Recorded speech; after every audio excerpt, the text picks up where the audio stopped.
A todos que nos ouvem e aqueles que venham a nos ouvir posteriormente através dos canais do Grupo Espírita da Prece de Lavras, Minas Gerais, nossas cordiais saudações. Rogamos ao Mestre Jesus a sua luz, a sua inspiração para o nosso estudo do tema de hoje. A nossa reflexão é sobre João Batista, médium, profeta, predecessor do Mestre Jesus. João era filho de Zacarias, sacerdote da ordem de Abias, e de Isabel, filha de Arão. Seus pais moravam nas montanhas da Judéia, respeitavam as normas da religião e eram fiéis cumpridores das leis e dos bons costumes. Isabel, porém, era estéril e, estando ambos já em idade avançada, ainda não tinham filhos. Certo dia, estando Zacarias no templo, cumprindo os seus ofícios, eis que um anjo lhe aparece e anuncia que Isabel, sua esposa, ficaria grávida e teria um filho a quem deveriam dar o nome de João. Zacarias estranha e até duvida daquela anunciação do anjo, pois sua esposa, sendo estéril e estando ambos já em idade avançada, julgava ele ser isso impossível. Ele então fica, segundo as narrativas, mudo e só voltaria a falar após o nascimento do menino. Quando do nascimento de João, os familiares queriam, conforme o costume da época, lhe darem o nome de Zacarias ou de outro familiar. Isabel, porém, quando consultada, diz que o menino deveria se chamar João. E, consultando eles ao pai, a Zacarias, ele escreve numa tábua o nome João. A partir de então, Zacarias retoma sua fala e narra o episódio acontecido com ele e o anjo. A vinda de João Batista fora prevista pelo profeta Isaías, que dissera: Voz do que clama no deserto, endireitai os caminhos do Senhor. Endireitai as suas veredas. Era costume naquela época, quando um monarca ou um governante fosse visitar determinada região, enviarem antes os seus servos, aplainando os caminhos, ou se necessário construindo pontes para facilitar a sua jornada. João deveria vir então antes do Messias, antes de Jesus, preparando-lhe o caminho, preparando os corações de todos para a vinda do Messias. Surge então João pregando no deserto, contando talvez 30 anos. Vestia-se de pele de camelo e usava cintos de couro em volta da cintura. Alimentava-se de forma simples de mel silvestre e gafanhotos, e não tomava vinho. Talvez cause estranheza dizer-se que ele se alimentava de gafanhotos. Para esclarecimento dessa parte, buscamos amparo em Haroldo Dutra, profundo estudioso e pesquisador das línguas e costume da época de Jesus. E ele narra que havia naquela região 2 tipos de vagens comumente usados para alimentação. Uma delas, um pouco amarga e pouco nutritiva, era utilizada normalmente na criação de porcos, conforme está citado naquela parábola do filho pródigo, que ele se alimentava dessas vagens. A outra, de mais valor nutritivo e mais saborosa, era utilizada na alimentação humana. E essas vagens, os seus brotos dessas plantas, tinham o formato de um gafanhoto, razão porque eram assim chamadas. João pregava aos povos a chegada do Messias, dizendo que se preparassem para recebê-lo. pregava o arrependimento, que fizessem penitências por seus erros.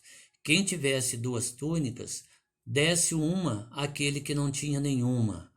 Quem tivesse alimentos em fartura, que repartisse com os famintos, com os pobres, ou seja, a prática da caridade. Aos publicanos, orientava João que não cobrasse mais imposto do que lhes era ordenado, uma forma de evitar a ganância. Aos soldados, que a ninguém tratassem mal e contentassem em viver com seus soldos, ou seja, tratar a todos com respeito, com amor, como irmãos, e evitar a ganância, a corrupção, né? Agindo dentro da lei com amor. Aqueles que se propunham a mudar, a se converter aos ensinamentos de João, ele os batizava nas águas do Jordão. Batismo quer dizer imersão, provém do termo grego bapta, daí João o Batista, ser assim chamado, aquele que batiza. Simbolizava esse batismo a conversão. Logicamente que o mergulho na água não vai purificar a alma de ninguém de suas impurezas, dos seus erros, mas simbolizava aquela mudança desejada, aquela conversão. Como os judeus esperavam a vinda do Messias, pensavam ser ele, Batista, o Messias que deveria vir libertá-los.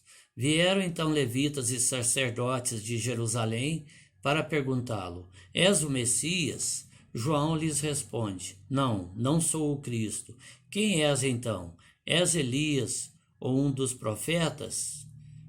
Não, responde João com humildade. O profeta Malaquias houvera previsto que Elias viria antes do Messias, preparando-lhe o caminho, que era o que fazia João, razão porque perguntaram se ele era Elias. Que diz então de ti mesmo? João responde: sou a voz do que clama no deserto. Endireitai as veredas, preparai os caminhos do Senhor. Então, por que batizas? João responde: eu batizo com água, porém, aquele que há de vir depois de mim, de quem não sou digno sequer de levar-lhe as sandálias, ou seja, o Messias, este os batizará com o fogo do Espírito Santo. Jesus vem, então, até João para ser por ele batizado, e João lhe diz, recusando-se a fazê-lo: tu vens a mim para batizá-lo? Sou eu que deveria ser batizado por ti. Ao que Jesus lhe responde: por ora deixa, é assim que deve ser. Devemos cumprir toda a justiça, ou seja, cumprir a lei, conforme está narrado em Mateus, no capítulo 3, versículo 15.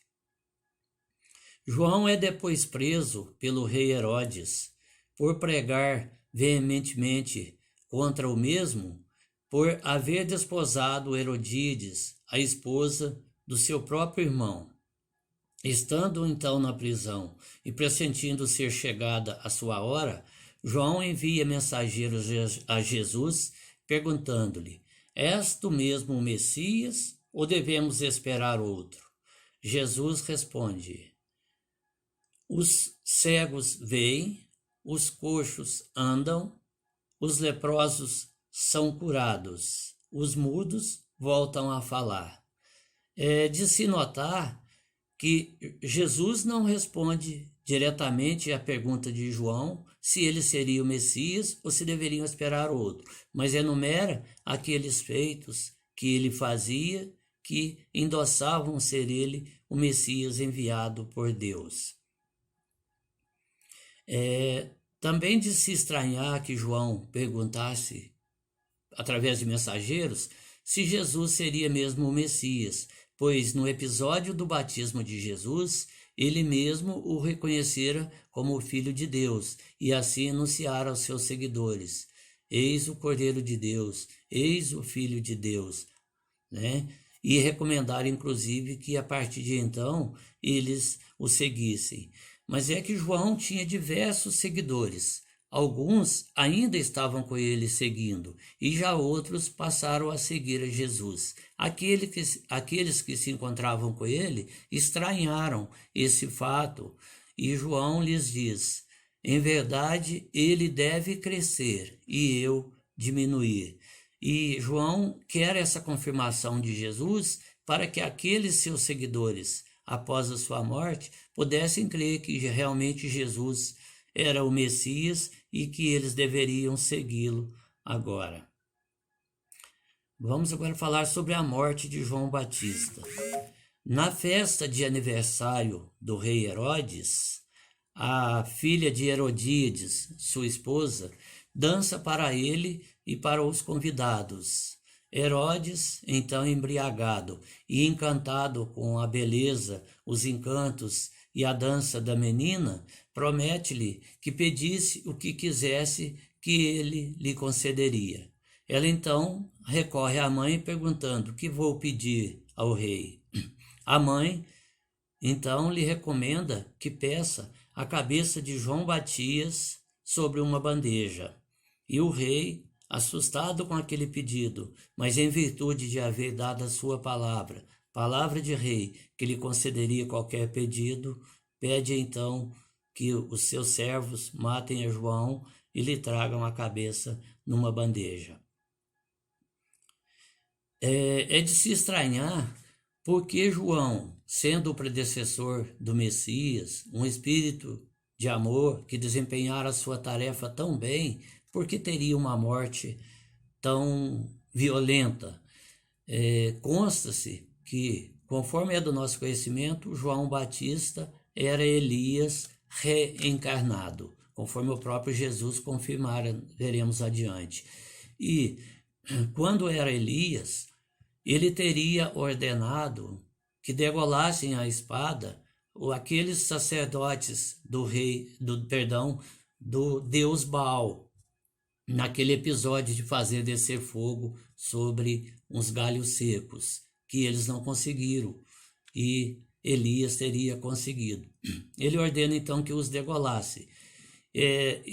Nós trazemos nesse caso, na nossa memória, impregnados no nosso perispírito, as manchas de todas as nossas faltas, e a nossa consciência, que é o divino juiz dentro de nós, nos cobra sempre o ressarcimento dessas faltas, razão porque consta que João Batista teria solicitado que, após cumprir a sua tarefa de preparar os caminhos do Messias, de cumprir o seu dever, tivesse a mesma morte, da mesma forma que impusera àqueles sacerdotes, como uma forma de resgatar para si mesmo, para a sua consciência, essa falta, essa culpa que ele talvez trouxesse dentro de si.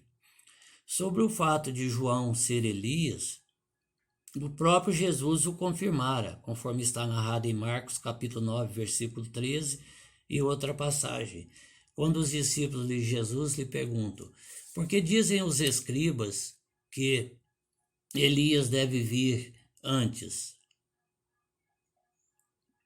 E Jesus responde: em verdade vos digo que Elias já veio, mas antes o trataram como aprouveram e o mataram. E lá está escrito: então seus discípulos compreenderam que ele lhes falava de João Batista, ou seja, a confirmação do próprio Jesus de que João Batista era o Elias reencarnado. Naturalmente que João não poderia ser Elias ressuscitado, muitos conheceram Elias com outro corpo, com outra configuração, aquelas moléculas, todo aquele material que compusera o corpo de Elias haviam se decomposto e faziam agora, conforme as leis da ciência nos explicam, parte de outros materiais, de outros corpos, etc. Então, a ressurreição, ou seja, a volta do espírito ao mesmo corpo que ocupara antes, a ciência nos prova ser impossível. Mas a reencarnação, a volta do espírito, ocupando agora novo corpo formado para ele, em nova tarefa, de aprendizado e de crescimento, esse sim é possível, conforme nos explica a doutrina espírita e conforme já diversos estudos e confirmação da própria ciência. Algumas considerações aqui sobre o batismo que João fazia. Conforme ele mesmo disse, ele batizava em água, simbolizando a conversão, o arrependimento e a proposta de mudança de novos rumos, de novos atos, novos caminhos. E Jesus, conforme ele mesmo enunciara e também João o dissera, batizava com o fogo. Ou seja, Jesus disse, o meu batismo é de fogo e eu tenho pressa que ele queime, que ele se ateie. Nós não devemos pensar aqui em ver Jesus como um incendiário, mas sim dentro do simbolismo do fogo como elemento purificador. Conforme também nos afirma Emmanuel, ser a terra um cadinho purificador. Cadinho, conforme sabemos, é um aparelhinho tipo uma concha com um pequeno cabo, muito utilizado em laboratórios, com a finalidade de colocar ali algum minério, algum elemento que precisa ser purificado e levado ao fogo para separar as impurezas. Uma alusão ao fogo purificativo do batismo de Jesus, que purifica o nosso espírito, a nossa alma, de toda e qualquer impureza nas diversas existências que aqui vivemos, né? Jesus disse, no mundo tereis aflições. Ele sabia que nós teríamos dificuldades, obstáculos os mais diversos a serem superados. Mas aí ele continua dizendo, mas não vos preocupeis, eu venci o mundo. E ele diz também que tudo o que ele faz, nós podemos fazer e muito mais. Ora, se Jesus houvera vencido o mundo, vencido todos os obstáculos, empecilhos, dificuldades que lhe foram colocados no caminho, e nós também podemos fazê-lo, e ainda mais com seu amparo, com o auxílio dos bondosos espíritos, nas diversas etapas, nas diversas existências que vivemos aqui nesse planeta Terra, hoje mundo de expiações e prova, né, onde ainda há predomínio do mal, onde ainda passamos por dores, angústias e aflições as mais diversas, como uma maneira de nos purificarmos. E nos ensinam os Espíritos que é a colheita de nossas semeaduras do passado. Nós podemos ver isso exemplificado no capítulo 5 do Evangelho segundo o Espiritismo, com o título Causas atuais e anteriores, das nossas aflições. Ou seja, todas as dores, angústias, aflições que estamos hoje vivenciando são a colheita de nossas semeaduras anteriores, de nossos atos do passado. E Deus nos concede, assim, a oportunidade de diversas existências. Às vezes nós temos diversas vidas, mas é dito que ao homem ou ao espírito é dado viver uma só vez. Fala que às vezes algumas religiões se apegam para combater a nossa crença na reencarnação. Mas realmente, vida ou espírito só tem uma. Pois se é imortal, se uma vez criado por Deus, ele não morre, o espírito, a alma não morre, é imortal, ele realmente só tem uma vida ou só vive uma vida. Mas dentro dessa vida nós vivemos diversas existências que são oportunidades de estágio, de aprendizado, de crescimento espiritual que a bondade e a misericórdia de Deus, nosso Pai, nos concede para, assim, conforme nos narra no Livro dos Espíritos, o objetivo principal da reencarnação, aprendizado, crescimento espiritual, purificação de nossas almas, ou seja, atingirmos a sublimação,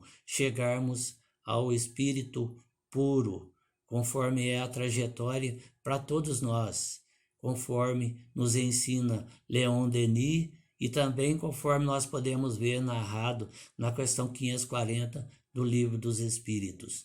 Do átomo ao arcanjo, tudo vibra em sintonia no universo. porque o arcanjo também já foi átomo. Ou seja, ele não foi criado puro e simplesmente criado puro, sem pecado, sem mácula, sem erros, simplesmente para servir a Deus, conforme às vezes nos explicam algumas religiões. O que seria da parte de Deus privilégio a esses seres em relação a nós outros, seus filhos, que somos criados simples e ignorantes, com a tarefa de crescer e aprender, vivendo essas diversas etapas de aprendizado, que às vezes são, conforme Jesus disse, de dores, angústias, sofrimentos. Então, a doutrina espírita nos explica que somos criados simples e ignorantes, e através de nossas próprias ações, de nossos atos, nós traçamos a nossa caminhada espiritual, o nosso crescimento, o nosso aprendizado. São as conquistas espirituais que Jesus disse lá no Sermão do Monte, que o ladrão não pode nos roubar, que a ferrugem não rói, nem a traça os consome ou os come. Então nós temos assim, pelos ensinos espíritas, essa explicação que é aquele fardo leve e suave que Jesus nos promete. Há que se vê, quando ele faz aquele chamado vinde a mim, ele não promete fazer a nossa purificação ou a nossa elevação espiritual. Ele não nos promete levar a uma morada celeste, a um céu de delícias.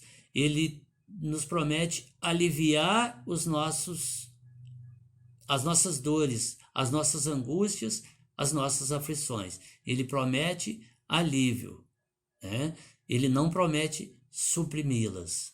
Então ele não diz, vinde a mim que eu tirarei de vós todas as faltas, mas ele diz que será o ombro amigo que nos ajudará a levá-las, palmilhando a nossa existência de aprendizado e crescimento espiritual.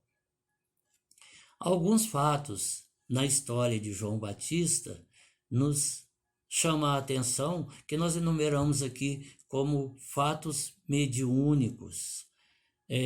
Quando, por exemplo, da anunciação do anjo a Zacarias, que ele seria o pai do Batista, nós temos aí um anjo que é um ser, um espírito a serviço de Deus, um mensageiro, comunicando-se com Zacarias através da sua mediunidade. Então nós temos aí um fato mediúnico.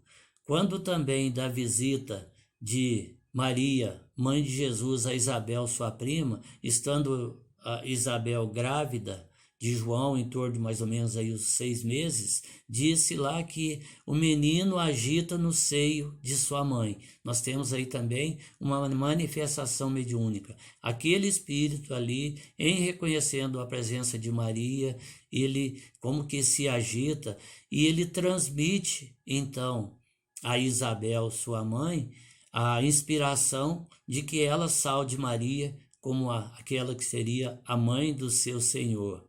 Nós temos aí também um fato mediúnico. Quando do batismo de Jesus, em que se diz que o céu se abriu e viram então o Espírito de Deus, que anunciava que Jesus era o seu Filho, o Messias. Então, veja bem, logicamente que nós não temos condições espirituais de ver a Deus. Jesus mesmo disse, lá naquele diálogo com a mulher samaritana à beira do poço, que Jesus é espírito e somente em espírito e verdade deve ser adorado.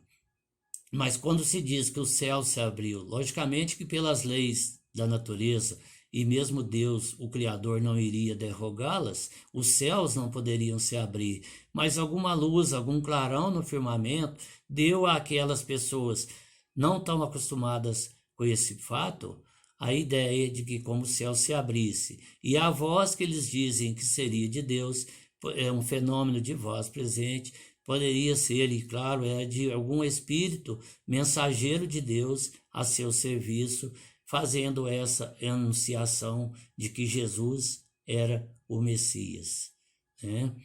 Então, no próprio batismo de Jesus, quando João também olha para ele e reconhece Jesus como o Messias, então ele diz: tu que vens a mim para ser batizado, eu que devo ir até vós. Então ele reconhece através também de um fato mediúnico ser Jesus o Messias. E tantos outros fatos que acontecem, narrados nos evangelhos, que a doutrina espírita nos mostra como fenômenos espíritas, como fatos tidos como dentro das leis naturais, ou seja, nada há de sobrenatural, porque não pode haver nada que seja além da natureza, além das leis divinas, que são leis naturais. Bem, finalizando aqui, nós fiquemos para a nossa reflexão com esse recado, esse lembrete de João Batista, que façamos a nossa conversão, façamos uma busca para dentro de nós mesmos. Conforme nos é recomendado no Livro dos Espíritos, quando Kardec pergunta qual a forma mais rápida de evoluirmos como espírito, de chegarmos ao crescimento espiritual, e a resposta dos espíritos é: um sábio da antiguidade já vos disse, conhece a ti mesmo. Conhecer a si mesmo, é buscar dentro de nós, do nosso íntimo, uma análise de como somos, como temos agido, quais são os nossos pensamentos, palavras e atitudes, e traçar uma linha de mudança, uma conversão, uma mudança para algo melhor, para uma evolução espiritual, uma trajetória mais adequada com as leis divinas. Então, que Jesus nos abençoe nessa tarefa. Fica aqui o nosso abraço fraterno, nossas cordiais saudações e um muito obrigado a todos por nos ouvir. Que assim seja.